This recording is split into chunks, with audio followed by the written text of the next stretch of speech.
Journée nationale commémorative de l'appel historique du général de Gaulle. Quoi qu'il arrive, la flamme de la résistance ne doit pas s'éteindre et ne s'éteindra pas. Demain comme aujourd'hui, je parlerai à la radio de Londres. Ce 18 juin 40, sur les ondes de la BBC, les mots irrévocables sont prononcés. Un officier inconnu du grand public, en rupture de banc, ancien membre du gouvernement, sans armes ni troupes, sans bagages ni logistique, démuni de tout, mais fort d'une irréductible foi dans le destin de la France. Conclut son appel par ces deux phrases, elle résonne aujourd'hui encore dans notre mémoire nationale. Cet appel bref, puissant, ciselé est celui d'un naufragé de la débâcle qui ne se résigne pas. Celui d'une parole d'espérance dans les heures sombres. Alors que la défaite était consommée, il avait œuvré pour éviter l'abîme, que l'esprit d'abandon triomphait, jusqu'au moment de l'État, le général de Gaulle quittait le sol national pour porter la voix de la lutte contre la résignation du patrimoine, du patriotisme, contre l'asservissement de la résistance, contre le déshonneur. Le premier nom était posé. L'aube d'un sursaut, les couleurs étaient hissées et le glaive ramassé. C'est un souffle de France qui franchissait la Manche. Ce dernier mot de cette guerre n'était pas dit. Toute lueur n'était pas éteinte.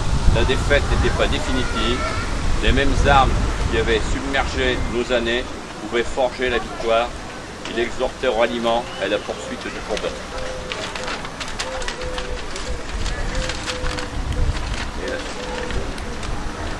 L'appel du 18 juin est l'étincelle d'une épopée, celle de la France, libre depuis la France combattante. Elle a permis d'arracher la France à la défaite et à l'humiliation, de la maintenir dans la guerre, d'y faire tenir son rang, d'organiser un gouvernement que la victoire venue ramena la République sur l'ensemble du territoire. Les premiers Français libres n'ont pas tardé à rejoindre Londres.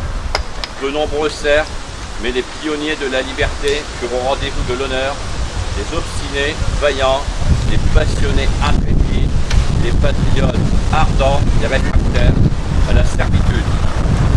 Les radionavigants de Saint-Jean d'Angély, les aviateurs de Saint-Jean de Luz, les marins de l'île de Saint.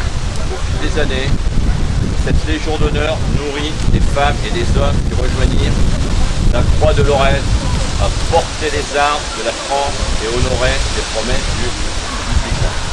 Parce que les Français libres n'ont jamais renoncé, la nation leur rend un hommage appuyé et s'incline devant leur héroïsme. L'esprit de résistance et à la fois dans l'espérance nous accompagne toujours, sont permis de relever un pays martyrisé, brisé et divisé. Certes, certaines idées de la France, chères au général de Gaulle, et notre héritage nous appartient d'en être dit.